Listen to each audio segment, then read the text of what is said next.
In the 1990s, Jonathan Brandis was the face of a generation. With his blonde hair and piercing blue eyes, he was the golden boy on every magazine cover, the teenage heartthrob, who received 4,000 love letters a week. He was the safe choice, the good kid, the one who followed all the rules. Yet, on a cold November night in 2003, the screams were replaced by a chilling silence. A 27-year-old man decided he had already lived his entire life. He didn't die from a drug overdose. He didn't die in a high-speed car crash. In the end, he was consumed by a much quieter, deadlier poison, irrelevance. Jonathan Gregory Brandis entered the world on February 13, 1976. The location was Danbury, Connecticut. He was the only child of Greg and Mary Brandis. His father was a firefighter and a food distributor. His mother was a teacher. It was a normal American beginning. But normalcy was not the plan. The camera found him before he could form memories. At the age of 2, he was working. He was a model for Buster Brown shoes.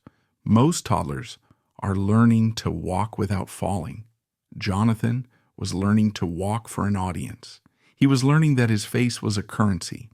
By the age of 4, he was a veteran of television commercials. While other children were learning the alphabet in preschool, Jonathan was learning the language of sales. He sold toys, he sold cereal, he sold a version of childhood that was sanitized, bright, and commercially viable. This is the critical foundation of his psyche.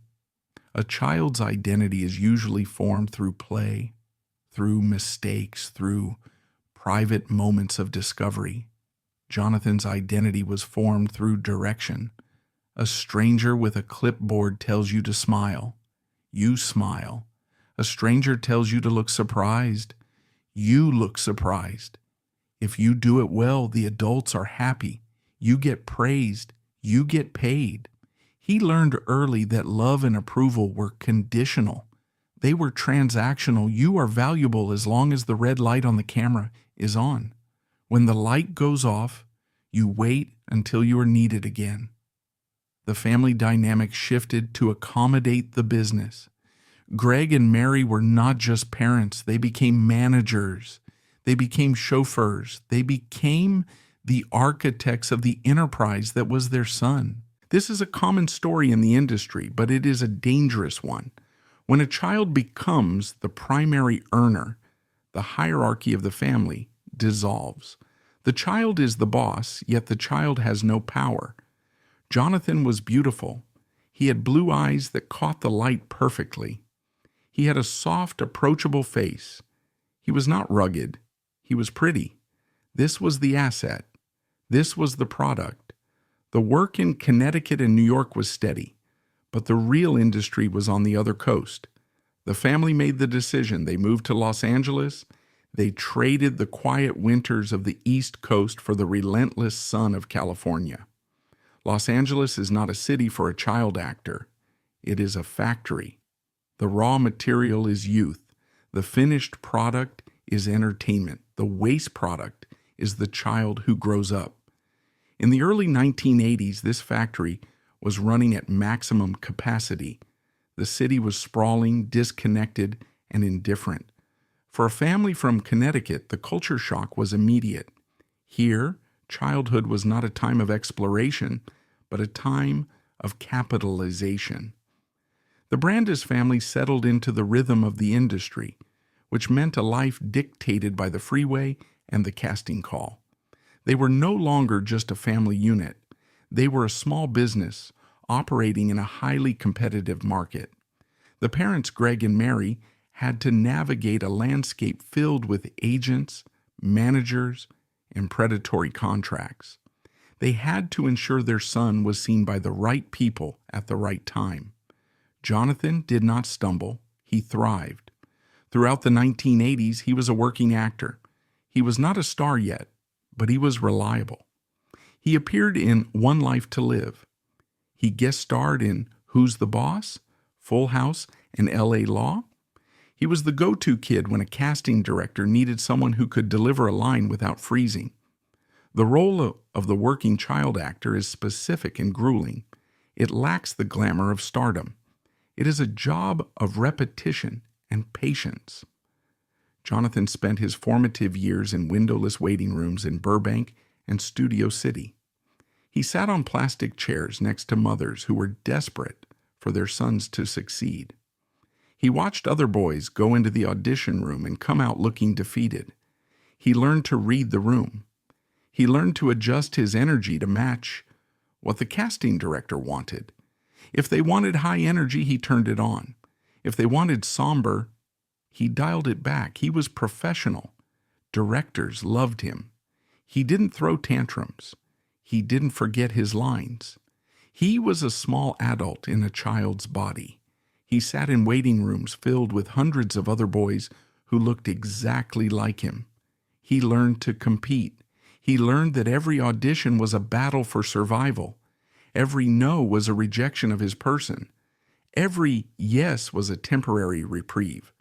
This environment forged a specific kind of discipline. Unlike adult actors who often have training in theater or method acting, Jonathan's training was on the job. He learned about camera angles, hitting marks, and lighting setups before he learned algebra. He understood that time was money on a set. If a child actor messed up a take, it cost the production thousands of dollars. Jonathan rarely messed up. He became known as a safe bet. Producers knew that if they hired Brandis, the day would go smoothly. He was efficient, but he was still just a face in the crowd. He was that kid from that show. He needed a breakthrough. He needed a role that would separate him from the army of blonde, blue-eyed boys in Hollywood. The industry was saturated with kids who looked like him. They were the standard demographic for sitcom sons and commercial pitchmen. To rise above this tier, he needed a project that demanded more than just a cute smile and a bowl cut. He needed material that had weight. He needed a character with internal conflict. That moment came in 1990. He was 14 years old. The project was a miniseries adaptation of a Stephen King novel. The title was It. The television landscape in 1990 was different. A two-part miniseries on a major network was a significant cultural event. ABC was betting heavily on this adaptation. The source material was a massive, dense novel about the nature of fear itself. Adapting it required a cast of children who could carry the emotional burden of the narrative. They needed to be believable not just as friends, but as traumatized survivors. The role was Bill Denbrough, Stuttering Bill, the leader of the Losers Club. This was not a commercial for breakfast cereal. This was a horror story about trauma, fear, and the loss of innocence. It required range. It required depth.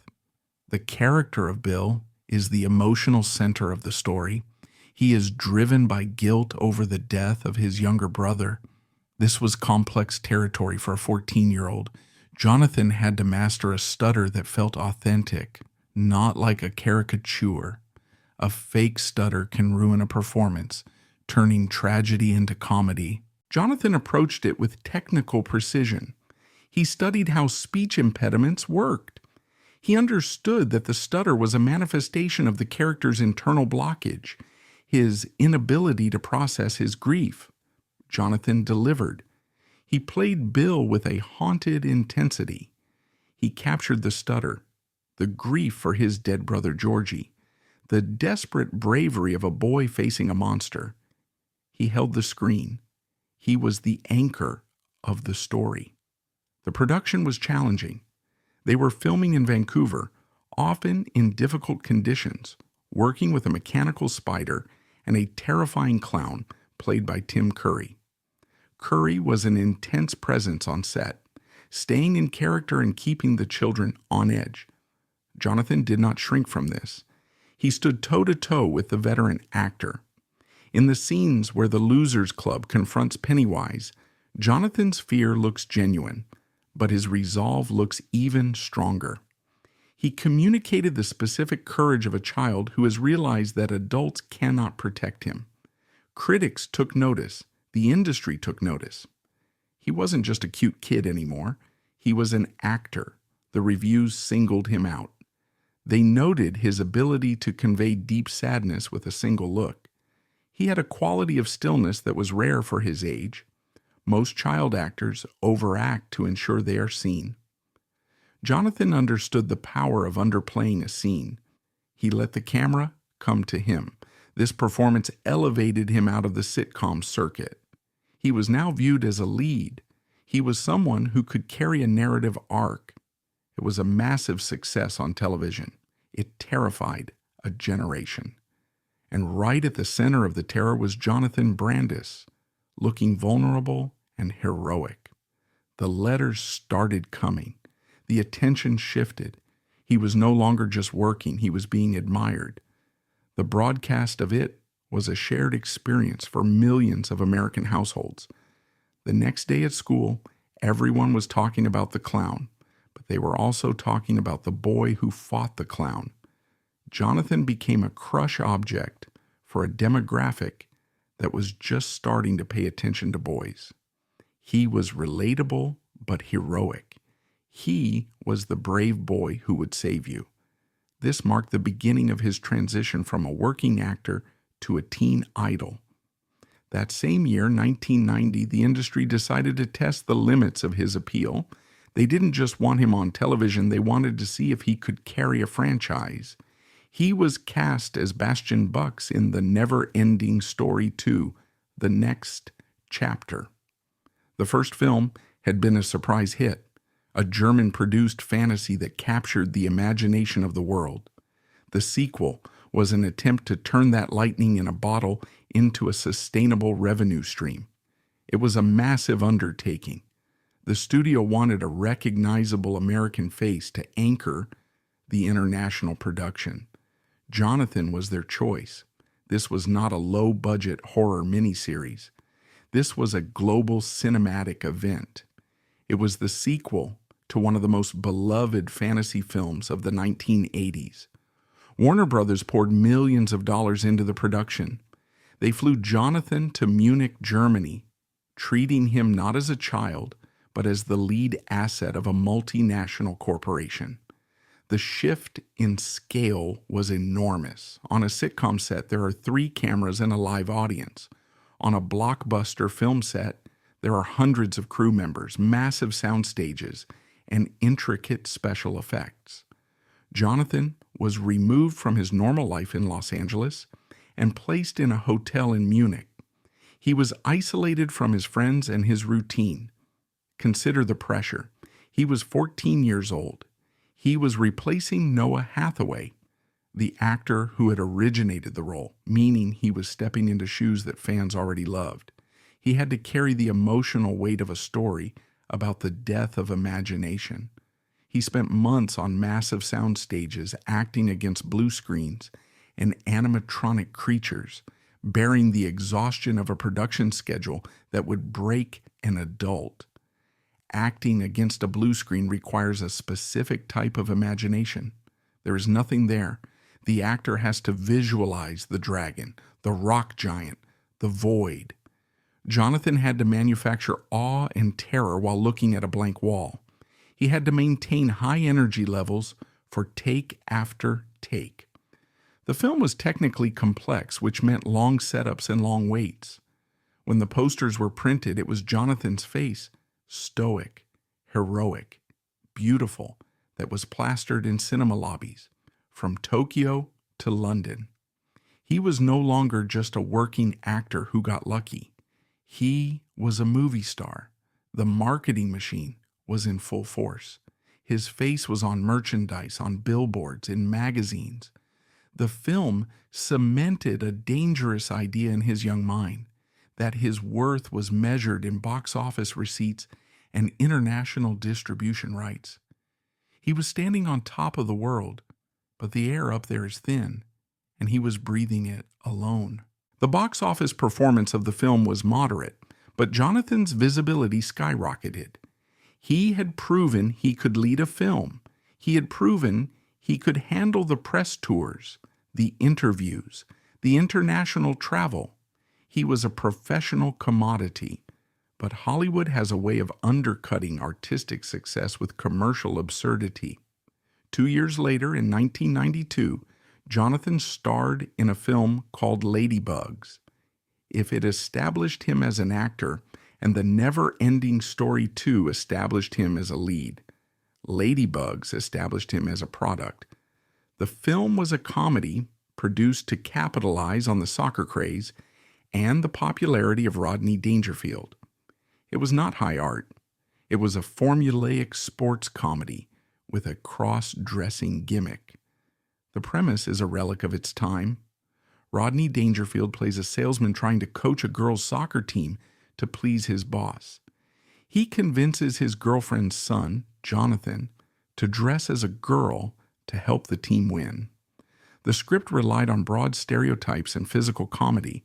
It was the kind of movie that critics destroy but cable television replays endlessly. For Jonathan, it was a strange pivot.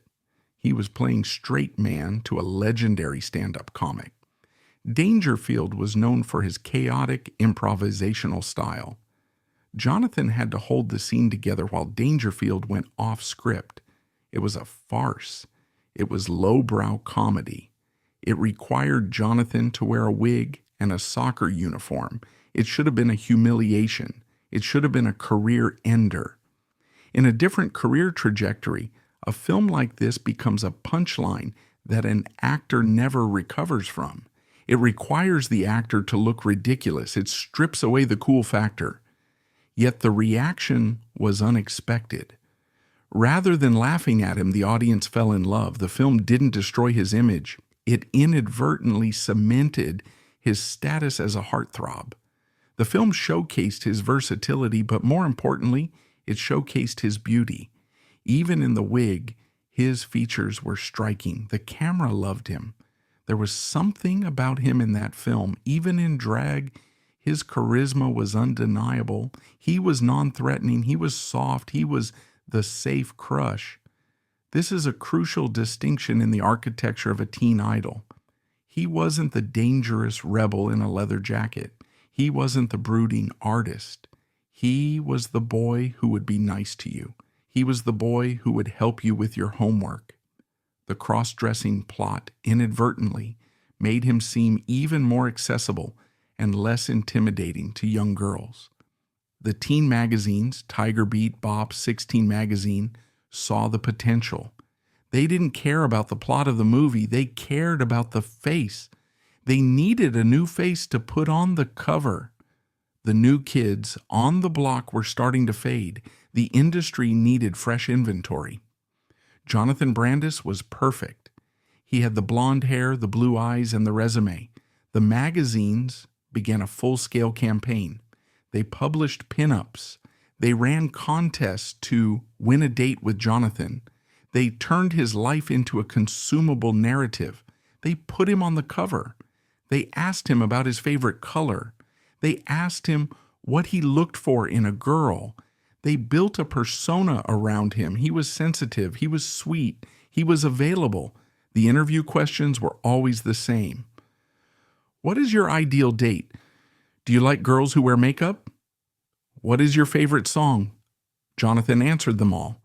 He understood that this was part of the job. He knew that these magazines were the engine that kept his name in the conversation. He curated an image of the perfect boyfriend. He never said anything controversial. He never expressed political opinions. He was a blank canvas onto which millions of girls could project their romantic fantasies. Jonathan played the game. He smiled for the photo shoots. He gave the sound bites. He understood the transaction. He gives them the image. They give him the fame. This transaction is seductive. It feels like power. You walk into a room and people scream. You are given the best table at the restaurant. You are given free clothes. But it is a hollow power because it is based on an image, not on reality. The Jonathan in the magazines was a construction. The real Jonathan was a teenager working 60 hours a week, trying to figure out who he was in the few hours he had to himself. But the fame was about to explode into something unmanageable. The early 90s were a time of transition for television. The networks were looking for the next big hit to capture the youth market. Science fiction was experiencing a resurgence. NBC wanted a flagship show that could compete with the growing dominance of cable. They turned to the biggest name in the entertainment, Steven Spielberg. In 1993, Steven Spielberg was producing a new science fiction series for NBC. It was called SeaQuest DSV. The concept was Star Trek underwater, a massive submarine exploring the oceans of the future. The pitch was irresistible: high production values, educational content, and action adventure. It was set in the near future, where humanity has colonized the ocean floor. The ship, the SeaQuest, was a marvel of CGI and practical sets. To anchor the show, they hired a heavyweight actor. Roy Scheider, the legend from Jaws, was cast as the captain. Scheider brought gravitas and legitimacy to the project. They needed a character to bring in the younger demographic. They needed a whiz kid, a genius, someone who could talk to dolphins and hack computers. They created the character of Lucas Wallenschak. The character was designed to be the audience surrogate for the teenage viewers. Lucas was brilliant, but socially awkward. He was an outsider who found a home on the submarine. He was the youngest crew member, often clashing with the military discipline of the ship. This character archetype, the boy genius, was popular in the 90s, but Jonathan brought a specific vulnerability to it. He didn't play Lucas as an arrogant know-it-all. He played him as a kid looking for a father figure, which he found in Captain Bridger. Jonathan got the part. The casting was a no-brainer for the network. He was already a known commodity with a built-in fan base. He had the acting chops to handle the technical dialogue and the emotional scenes with Scheider. When production began, the scale of the show was massive. They filmed in Los Angeles and Florida. The sets were elaborate. The special effects budget was one of the highest on television. SeaQuest DSV premiered, and the reaction was instantaneous. The show was popular, but Jonathan was a phenomenon. The ratings were solid, but the demographic breakdown showed a massive spike in teenage viewers. They weren't tuning in for the science facts or the environmental messages. They were tuning in for Lucas. Jonathan became the breakout star of the series. NBC realized this quickly. The marketing for the show began to pivot. The posters started to feature Jonathan more prominently. The storylines began to focus more on Lucas. He was 17 years old. He was at the peak of his physical beauty.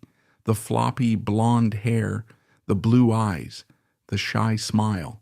He was the perfect package for the 1990s. The curtains hairstyle he wore became the defining look for a generation of boys. His face was everywhere. He was on lunchboxes, t-shirts, and locker posters. He was the undisputed king of the teen magazines. For a period of about 2 years, it was impossible to walk through a grocery store checkout line without seeing Jonathan Brandis staring back at you from the magazine rack. The mail started arriving in trucks, 4,000 letters a week. NBC had to hire extra staff just to sort through the fan mail for Jonathan Brandis. This volume is hard to comprehend in the digital age. This was physical mail, thousands of envelopes handwritten, scented with perfume, decorated with stickers. Each one represented a person who felt a connection to him. The sheer physical mass of the adulation was overwhelming. It was a tangible representation of his fame. He received underwear in the mail. He received marriage proposals. He received threats. The obsession had a dark side. Some fans couldn't distinguish between the actor and the character. Some felt they owned him. He could not go to the mall. He could not go to a movie theater. If he stepped outside, he was swarmed. Girls screamed. They cried. They tried to tear his clothes. He needed security guards to walk down the street. Normalcy had completely evaporated. The simple act of buying a pair of jeans became a tactical operation. He had to enter stores through the back door. He had to have a security detail to go to dinner. He was living in a bubble. The screams were constant. It is a terrifying sound, a wall of high-pitched noise that follows you everywhere. It triggers a fight or flight response, but you have to stand there and smile. He was dubbed the Golden Boy. He was compared to Leonardo DiCaprio. They were the two princes of the teen idol world. But there was a difference. DiCaprio was seen as the wild, dangerous, artistic choice. Jonathan was the safe choice. He was the boy next door who made it big. DiCaprio was doing films like What's Eating Gilbert Grape and The Basketball Diaries, taking risks, playing broken characters. Jonathan was on a network show playing a genius who talks to a dolphin. The industry boxed them into separate corners. DiCaprio was the actor. Brandis was the star. This distinction would haunt Jonathan later, but in the moment, he was winning the popularity contest. He was the one on the cover of TV Guide. He was working 18-hour days. He was the face of a network television show. He was the primary breadwinner for his family. He was the object of desire for millions of strangers. And he was lonely. You cannot have a normal conversation when everyone screams when they see you. You cannot trust anyone when everyone wants something from you. Your world shrinks. It becomes the set, the trailer, the car, the house. During the height of this mania, Jonathan took a job that went largely unnoticed by the press. It was a voiceover role for a Disney animated series based on the movie Aladdin. He did not play the hero. He did not play the charming prince. He voiced a villain named Mosenrath. Mosenrath was fascinating. He was a young sorcerer. He was brilliant. He was ambitious. He was a ruler of a dark kingdom. But he had a secret. The magical gauntlet he wore on his right arm gave him immense power, but it was killing him. It had stripped the flesh from his hand. It was slowly consuming his body. He was powerful, but he was rotting. Jonathan loved this character. He obsessed over it. He told interviewers it was his favorite role. It is impossible not to see the parallel. Mosenrath was a projection of Jonathan's inner life. A young man with the world at his feet, possessing a power, fame, that gave him everything he wanted, but was slowly eating him alive. The fame was the gauntlet. It gave him the adoration, the money, the status, but it was stripping away his privacy, his normalcy, his ability to grow up. He poured his frustration into the microphone. He poured his anger into the cartoon villain. It was the only place he could be ugly. It was the only place he could be dying. But on the outside, the smile remained fixed. He was the teen idol. He had to be happy. He had to be grateful. By 1995, the cracks were starting to form, not in Jonathan, but in the environment around him. SeaQuest DSV was struggling. The ratings were dropping. The scripts were getting ridiculous. The show was retooled, renamed, and eventually in 1996, it was canceled. For a normal employee, losing a job is a setback. For a child star whose entire identity is wrapped up in being visible, cancellation is a death sentence. The weekly validation stopped. The magazine covers started to feature new faces. The Backstreet Boys were rising. NSYNC was rising. The boy band era was beginning, and the teen actor era was fading. Jonathan was 20 years old. He was technically an adult, but in Hollywood years, he was ancient. He had been on television for 16 years. The industry likes fresh meat. Jonathan was a known quantity. He was the kid from SeaQuest. He wanted to transition. He wanted to be taken seriously. He looked at Leonardo DiCaprio. Leo had made the jump. He did Romeo plus Juliet. He did Titanic. He became a serious actor and a movie star. Jonathan wanted that path. He didn't want to be a heartthrob anymore. He wanted to be an artist. Jonathan tried to force that transition with the sheer brute force of his talent. He knew the teen beat cover boy had to die for the serious actor to live. In 1999, he made a calculated pivot. He stripped away the vanity. He took supporting roles in two serious, gritty films that had zero interest in his smile: the Farrelly brothers' Outside Providence and Ang Lee's Civil War epic Ride with the Devil. Working with Ang Lee was the ultimate validation.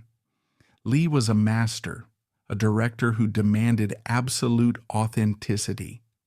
On that set, amidst the mud and the blood of a recreation of the American Civil War, Jonathan held his own.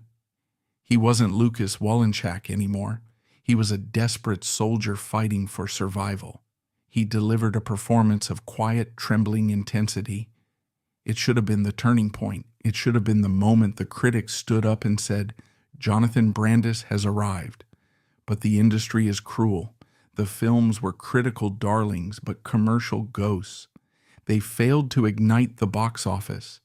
Hollywood praised the directors, praised the cinematography, but they looked right past the former teen idol standing in the background. He had done the work. He had proven the depth. But the world refused to update its perception.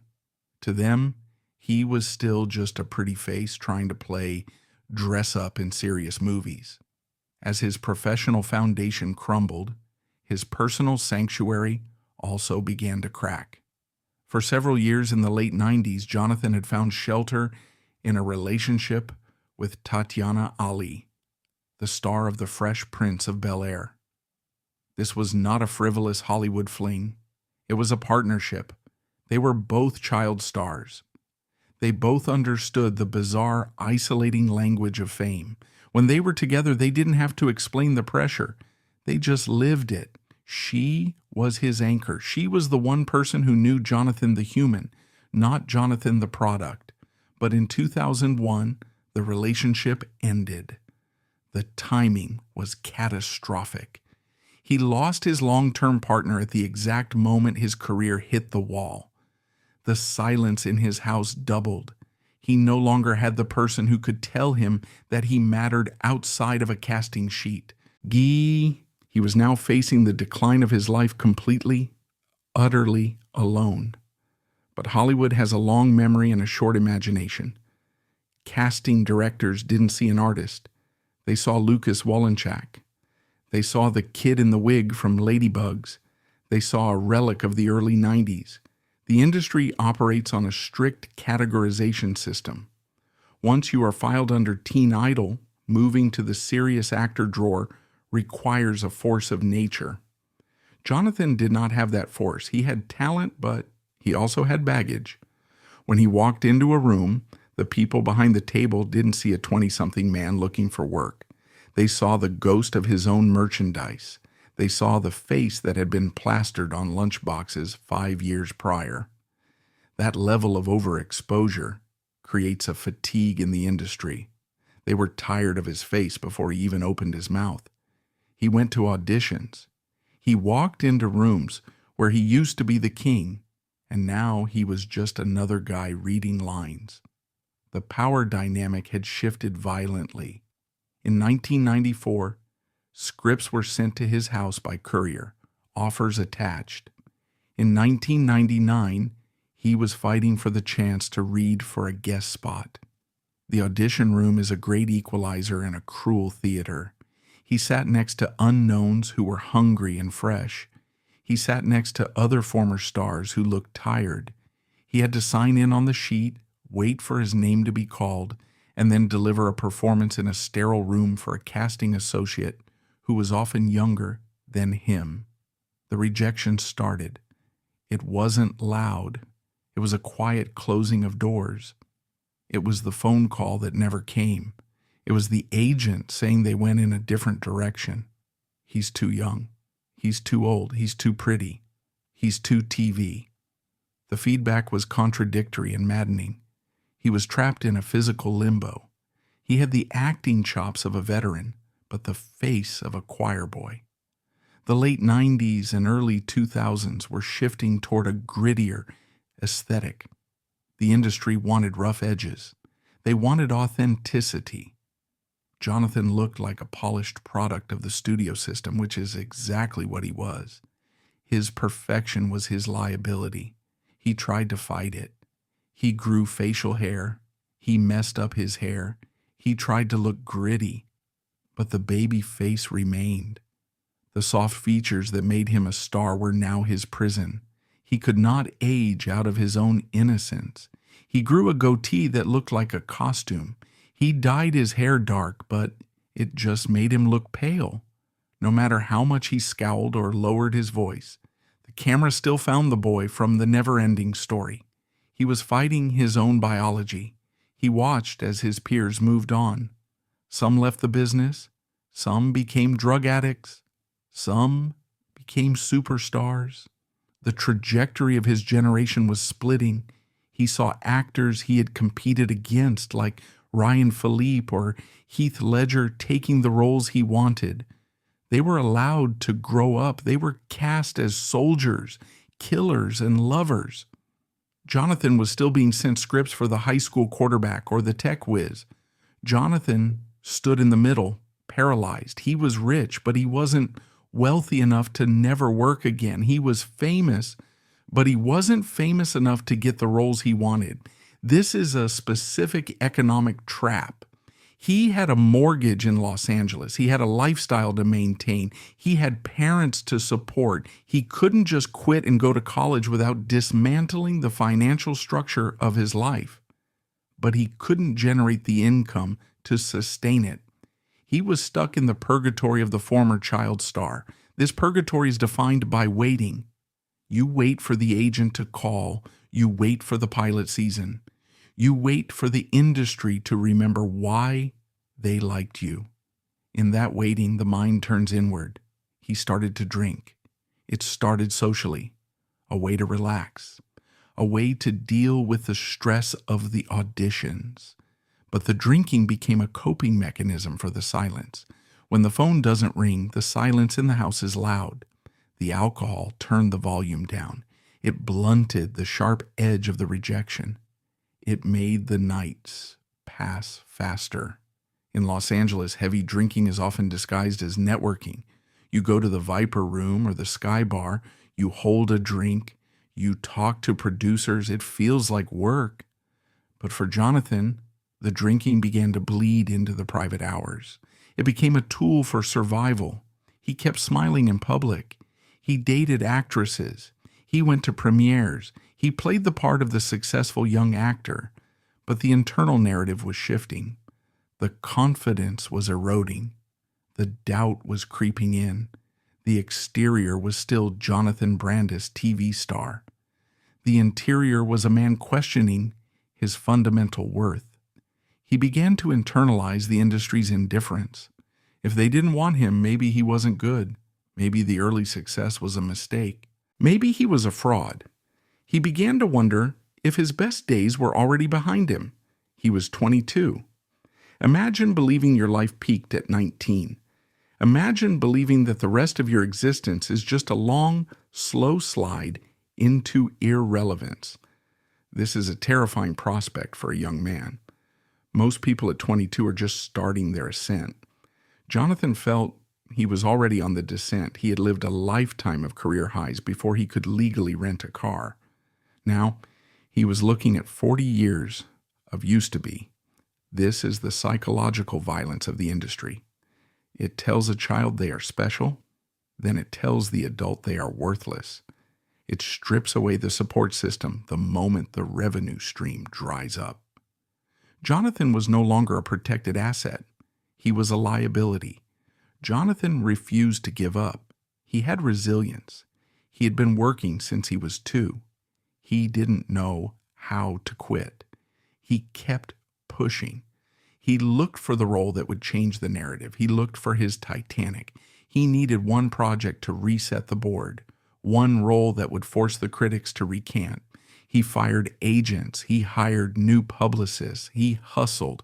He read every script he could get his hands on, looking for the diamond in the rough. In the late 90s, a rumor started circulating. George Lucas was casting for the new Star Wars movies. He needed an adult Anakin Skywalker for Episode 2. The prequel trilogy was the most anticipated event in film history. The role of Anakin was the holy grail for every actor under 25. It was a guarantee of global fame, financial security, and cinematic immortality. Jonathan Brandis saw the light. This was it. This was the role. He looked like the character. He had the experience. He had the sci-fi background. He campaigned for it. He prepared for it. He told his friends he had a shot. He allowed himself to hope the logic was sound.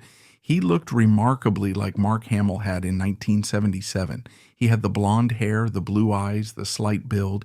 He knew how to act against blue screens from his years on SeaQuest DSV. He knew the technical requirements of a Lucasfilm production. He wasn't a novice who would be overwhelmed by the machinery of a blockbuster. He was a veteran who could step onto the set and deliver. Hope is a dangerous thing for a desperate man. It creates a vulnerability. It opens the door to a level of disappointment that can be fatal. Jonathan didn't just want the role, he needed it. He pinned his entire future on this single possibility. He visualized it. He believed it was his destiny to pick up the lightsaber. The anticipation for the role of Anakin Skywalker was not just a professional ambition, it was a lifeline. Jonathan believed that securing a place in George Lucas's prequel trilogy would erase the stigma of the teen idol years. It would be a hard reset. He had the resume, he had the look, he had the technical experience of working on effects-heavy sets from his years on SeaQuest. He understood the rhythm of technical acting. He knew how to hit a mark for a digital character that wasn't there. He felt he was the logical choice. The industry buzz was deafening. Every young actor in Hollywood between the ages of 18 and 25 was reading for the part.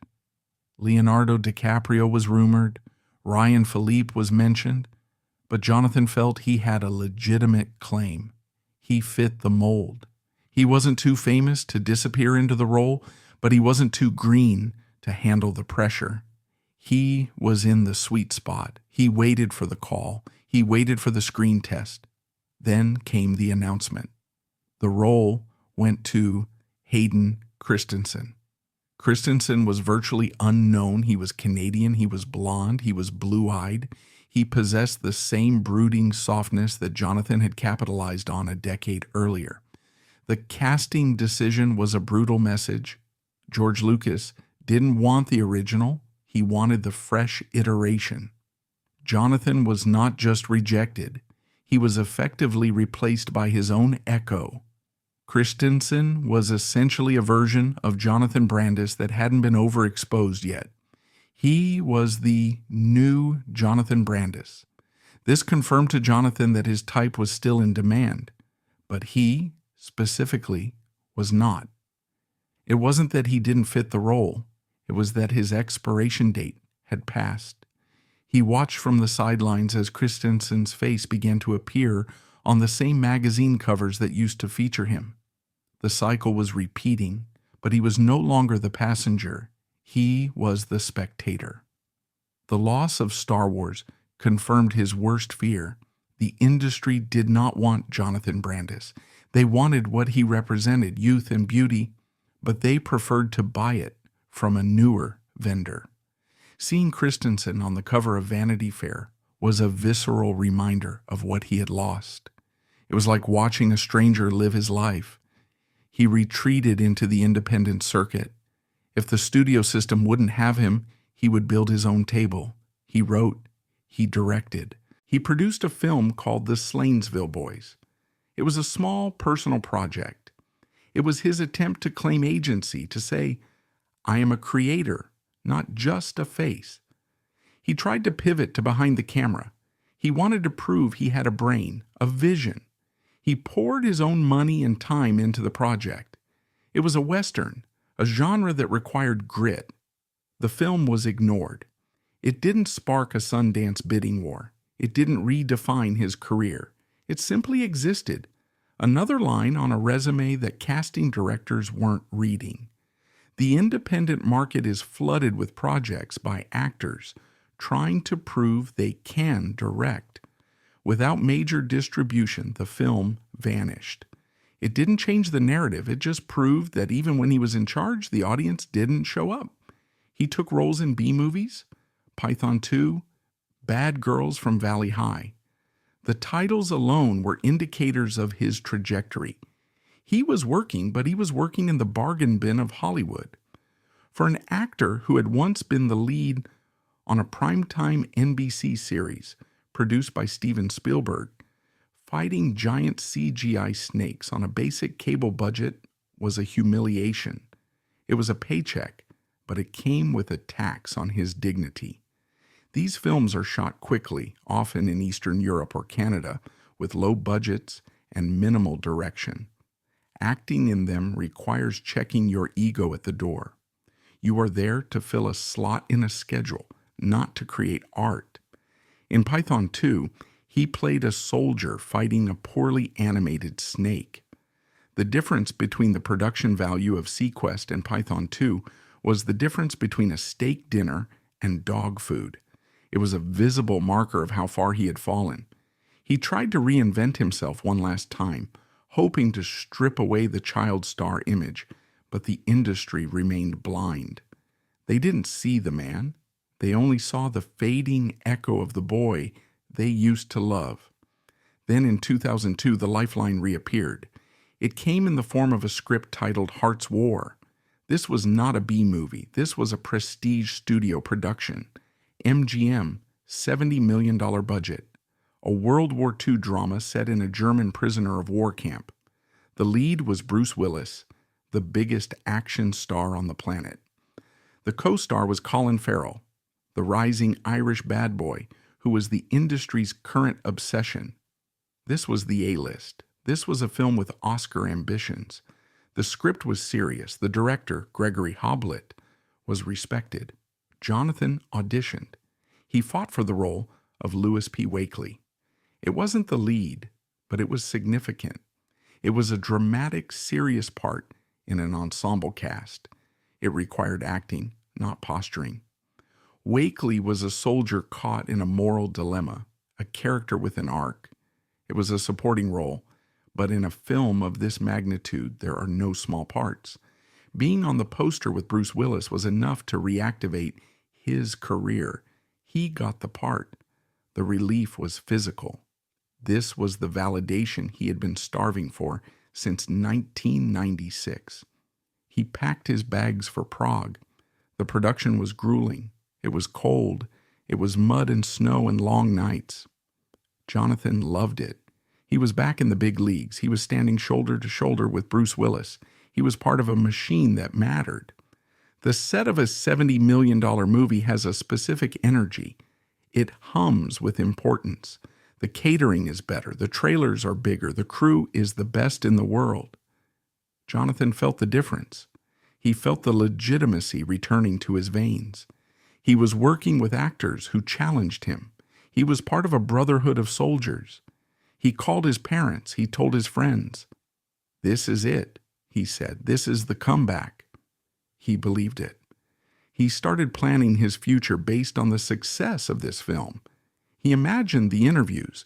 He imagined the reviews saying, "Jonathan Brandis is back and better than ever." He allowed himself to feel safe. He poured himself into the character of Wakely. He didn't just memorize lines. He inhabited the fear and the cold of the POW camp. He believed that when audiences saw him in a helmet covered in dirt, acting alongside legends, they would finally forget the kid in the submarine. They would see Jonathan Brandis, the man. He delivered a performance he was proud of. He held his own in scenes with Colin Farrell. He felt he had done the work required to graduate to the next level. The shoot wrapped. The buzz was good. Jonathan returned to Los Angeles with a renewed sense of purpose. He walked taller. He wasn't the washed-up teen star anymore. He was a cast member of a major MGM blockbuster. He waited for the release. He anticipated the premiere, the red carpet, the interviews where he would talk about his transition to adult roles. He updated his resume. He told his agents to start looking for the next big thing, leveraging his role in Hart's War. The editing room is a dangerous place. It is where performances are saved and where they are butchered. The director and the studio executives looked at the cut of Hart's War. The movie was running long. The focus needed to be tighter. They needed more Bruce Willis.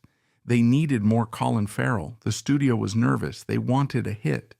They decided the film needed to focus entirely on the star power.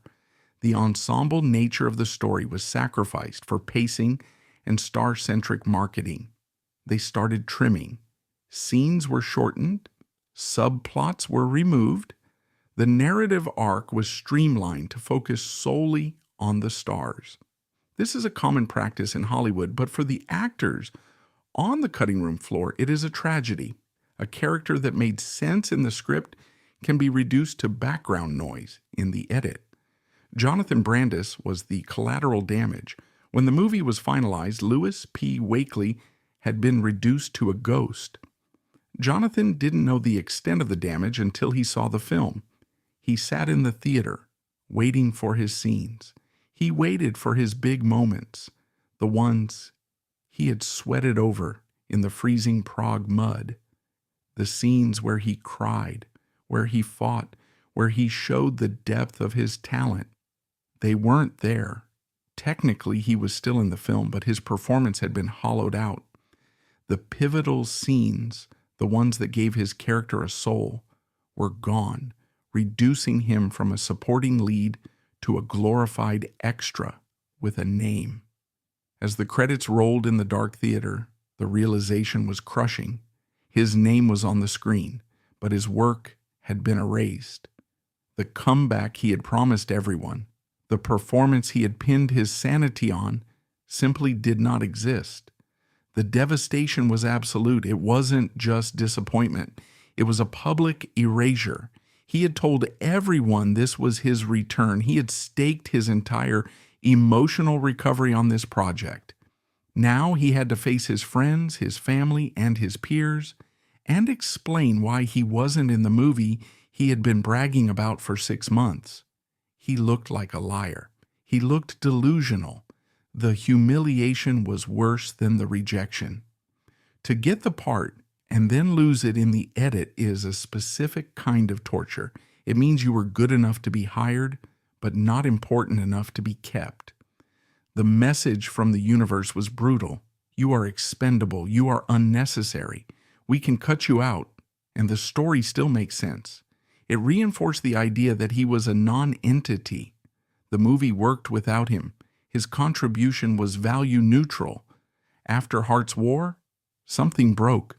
The resilience that had carried him through the late 90s evaporated. But the instinct to survive is strong, and Jonathan made one final desperate gasp for air. In early 2003, mere months before his death, the phone rang. It was an offer. He was cast in a pilot for ABC called 111 Gramercy Park.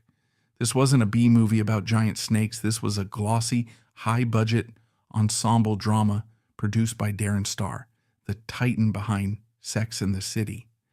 Darren Star was the king of television at that moment. A show produced by him was guaranteed attention. This was a prime-time network gig. It was exactly what Jonathan needed. It wasn't a movie, but it was high-end television. It was respectable. For a few weeks, the color returned to Jonathan's world. This was the Darren Star effect. A hit show on a major network meant stability. It meant a paycheck for the next 5 years. It meant relevance. Jonathan threw himself into the work. He believed the curse was broken. He believed Hart's War was just a stumble, and this was the true comeback. He told his friends he was back in the game. He allowed himself to feel safe again. He started looking at houses. He started planning for a life where he was a working actor on a hit show. He let his guard down. Then came the call from the network. ABC passed. They looked at the pilot, looked at the cast, and decided not to order the series. The show was dead on arrival. It would never air. This is the cruelty of pilot season. Hundreds of shows are filmed, only a handful are picked up. For a veteran like Jonathan, this should have been a standard business calculation. But in his fragile state, it was a catastrophe. This was the final door slamming shut. It wasn't just a job loss, it was a psychological demolition. The rejection of 111 Gramercy Park confirmed his darkest, most poisonous fear, that he was toxic, that even when he got the part, the project would fail, that the universe was conspiring to keep him out. He had climbed the mountain one last time, only to have the ground crumble beneath his feet. There were no more prospects. There were no more rumors of Star Wars roles. There were no more calls from MGM. There was only the silence of his apartment and the memory of the applause that used to be deafening. He had run out of chances. The logic of his depression became absolute. If he couldn't work, he couldn't live. The fragile hope he had rebuilt was shattered. The optimism died. He entered 2003 as a man without a map. He was 26 years old. In the real world, 26 is the beginning of life. In Hollywood, 26 with a 20-year resume is a retirement age. He stopped looking forward. He started looking down. The drinking increased. It stopped being social. It became medicinal. Vodka to quiet the noise. Vodka to blur the sharp edges of the day. He wasn't stumbling drunk in the streets. He was a functional drinker. He held it together. He masked it. This is common in high-functioning depression. The exterior remains polished, while the interior structure rots. He kept up appearances. He went to dinner. He dated. He smiled at parties. But the light behind the eyes was dimming. Friends noticed a change. He was more manic. He talked a lot, but he said very little. He was restless. He would pace. He couldn't sit still. He began to voice a terrifying sentiment to those closest to him. He didn't talk about sadness. He talked about irrelevance. He told a friend, "I don't think I'm going to work again." It wasn't a complaint about the economy. It was a statement of fact. He believed the industry was done with him. He had tried the indie route. It failed. He had tried the blockbuster route. They cut him out. There were no more routes. The financial pressure was also mounting. Jonathan wasn't broke in the way a homeless person is broke. He had money. But he had lifestyle money, not forever money. He had a mortgage. He had expenses. He had parents who relied on him. The residuals from SeaQuest were shrinking. The commercial checks from the 80s were long gone. He looked at his bank account and saw a clock ticking. If he didn't work, the life he built would collapse. But he couldn't get the work to support the life. It was a closing vice. He felt the judgment of strangers. Los Angeles is a small town. When he walked into a restaurant, he felt the eyes. Isn't that the guy from Ladybugs? Whatever happened to him? He projected his own insecurity onto every glance. He felt he was a walking punchline, the boy who had it all and lost it. He isolated himself even when he was with people. You can be in a crowded room and be on a desert island. Jonathan was stranded. He felt that no one understood the specific frequency of his pain. How do you explain to a normal person what it feels like to have 4,000 people scream your name one day and 0 people call your phone the next? It sounds like a luxury problem. Oh, the rich actor is sad. So he kept it inside. He didn't seek therapy. He didn't go to rehab. He didn't want to be another cliche, the tragic child star in recovery. He wanted to be strong. He wanted to fix it himself, but you cannot fix a broken foundation by painting the walls. The fall of 2003 arrived. The weather in Los Angeles began to cool. The holidays were approaching, Thanksgiving, Christmas, the times of year when family and success are celebrated. For the lonely and the struggling, these months are a gauntlet. Jonathan was tired. It was a bone-deep exhaustion. He had been performing for 25 years. He had been dancing for his supper since he was in diapers. He was tired of the hustle. He was tired of the rejection. He was tired of the smile. He looked at the future and saw a long gray tunnel, more bad auditions, more B movies, more people asking, "Didn't you used to be Jonathan Brandis?" He couldn't face the tunnel. On November 11th, 2003, he made plans. He didn't plan to die. He planned to have dinner. He called his friends. They agreed to meet. It was mundane. It was normal. He showered. He dressed. He looked in the mirror. He saw the face that had launched 1,000 magazines. It was older now. There were lines around the eyes. The youth was fading. The product was expiring. He went to dinner. He ate. He drank. He laughed. The mask was firmly in place. His friends didn't see a man on the edge of the abyss. They saw Jonathan. They saw the guy they hung out with. They didn't see the Mosenrath inside, the dying sorcerer with the rotting arm screaming to be let out. They went back to his apartment at 650 North Flores Street. They turned on the TV. They opened beers. Jonathan was agitated. The alcohol was in his system, mixing with the dark chemistry of his depression. The barrier between thought and action was thinning. He paced the living room. He looked at his friends. He looked at the apartment. This was his life, this small box in a big city. It wasn't enough. It would never be enough again. He made a decision. It wasn't a long, contemplated philosophical choice. It was a snap, a wire shorting out, a sudden, overwhelming need to stop the noise. He stood up. He walked toward the hallway. "I'll be right back," he might have said. Or maybe he said nothing at all. He stepped out of the light of the living room and into the shadow of the corridor. He closed the door behind him. The sound of the television muffled the click of the latch. He was alone. The hallway was quiet. It was the kind of silence that exists in spaces designed for transit, not for living. The carpet was beige, the walls were off-white, and the lighting was functional. It was a space usually ignored, a few steps between a living room and a bedroom, but in that moment, it became the entire universe for Jonathan Brandis. He stood in the hallway. The decision was absolute. There was no hesitation recorded in the physical evidence, no struggle marks, no signs of a last-minute change of heart. In the quiet of that corridor, he simply let go. Inside the apartment, the television was likely still playing.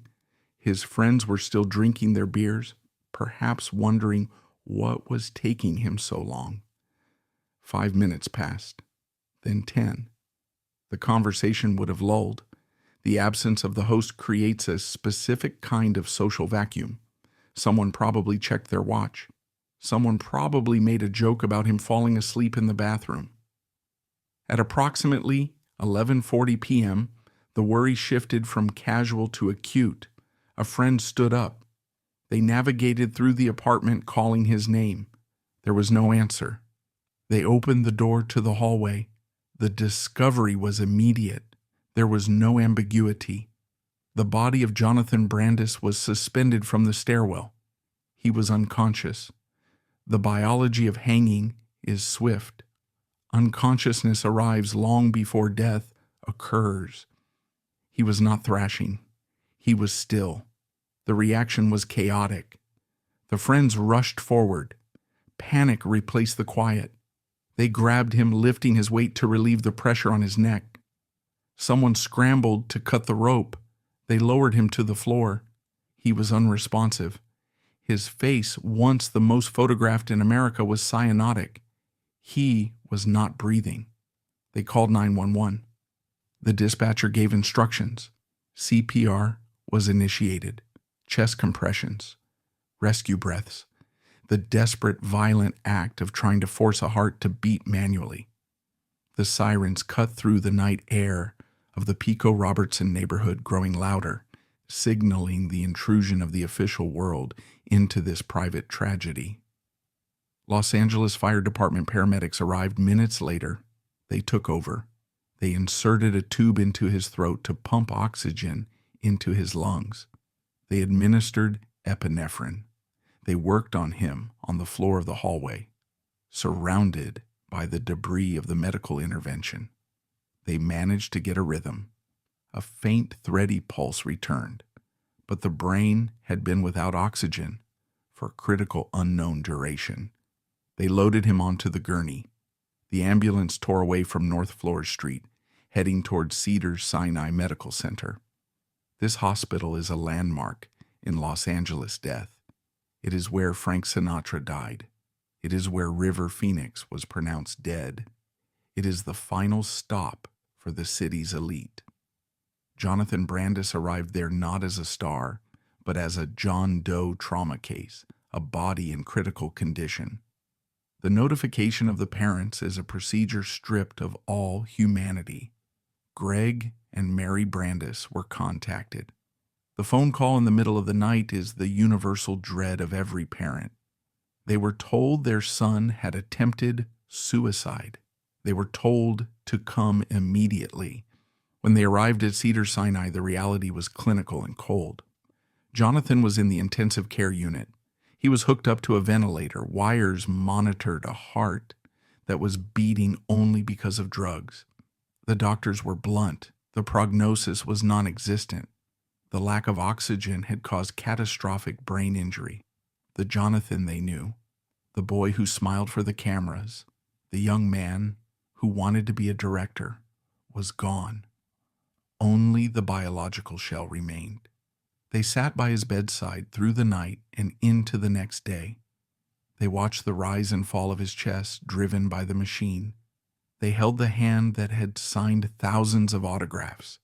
The room was filled with the rhythmic hissing of the ventilator, a mechanical imitation of life. On November 12th, 2003, the decision was made. There was no hope of recovery. To keep him on the machine was to prolong a state of biological suspension, not life. At 2:45 p.m., the doctors withdrew life support. The machines were silenced. The heart stopped. Jonathan Brandis was officially pronounced dead at the age of 27. The LAPD opened an investigation. This is standard procedure for any unnatural death. Detectives arrived at the apartment on North Flores Street. They treated it as a crime scene. They photographed the hallway. They collected the rope. They interviewed the friends who had been there. The testimony was consistent. There was no foul play. There was no fight. Jonathan had been agitated, yes, but he had not announced his intention. He had simply walked away. The detectives searched the apartment for a note. They looked on the tables in the bedroom near the body. They looked for a journal, a scrawled message on a napkin, anything that would explain the why. They found nothing. The absence of a suicide note is a specific kind of violence against the survivors. A note provides a narrative. It allows the living to say, he did this because of X. Without a note, the survivors are left with a void. They are forced to construct their own reasons, to replay every conversation, every look, searching for the clue they missed. The detectives closed the notebook. The cause of death was listed as suicide by hanging. The Los Angeles County coroner performed an autopsy. The toxicology report was the final piece of the puzzle. Everyone expected drugs. In the narrative of the fallen child star, drugs are the expected antagonist. Heroin, cocaine, prescription pills, these are the usual suspects. The report came back clean of narcotics. There were no illegal drugs in his system. There was only alcohol. His blood alcohol level was 0.11%. He was legally drunk, but he was not comatose. He was functional. The alcohol likely lowered his inhibitions, acting as the lubricant for the suicidal impulse, but it did not kill him. He died sober enough to know exactly what he was doing. The news broke slowly. In 2003, social media did not exist. There was no Twitter to spread the news in seconds.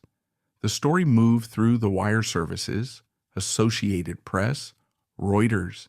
Then it hit the entertainment news cycle, Access Hollywood, Entertainment Tonight. The headlines were jarring. SeaQuest star commits suicide. Jonathan Brandis dead at 27. The public reaction was a mixture of shock and confusion. For many, Jonathan Brandis had dropped off the radar. They hadn't thought about him since 1996. Seeing his name again attached to the word suicide created a whiplash effect. It forced a sudden, uncomfortable nostalgia. People remembered the posters on their walls. They remembered the crush they had in 7th grade. They realized that the boy they had adored was now a dead man. But the industry reaction was muted. There were no massive tributes. The Academy Awards did not stop to honor him. There was no outpouring of grief from the studio heads who had made millions off his face. He was treated as a former star, a has-been. The tragedy was reported as a curiosity, a dark piece of trivia, rather than the loss of a significant talent. This is the brutal efficiency of Hollywood. When you are making money, you are family. When you stop making money, you are a stranger. Jonathan had not been a viable asset for 5 years. Therefore, his death was a human tragedy, but not a corporate one. The machinery kept grinding. The funeral was private. The body was cremated, and the ashes were returned to his family. There is no monument for fans to visit. In the end, Jonathan Brandis forces us to confront the tragedy of the good kid archetype. Unlike the rebels of his generation, he played by the rules. He was the son every mother wanted. He believed that if he was professional and compliant, the industry would reward him. But Hollywood often rewards noise, not silence. Jonathan didn't burn out like the rock stars of the 27 Club. He didn't die from an excess of fame, but from the sudden starvation of it. November 11th, 2003 was the final edit of a story that Hollywood had lost interest in telling. The boy who had been watched since birth found himself alone in a hallway, with nothing left that mattered. In that silence, Jonathan Brandis took the only action he felt was left to him. He stepped out of the frame.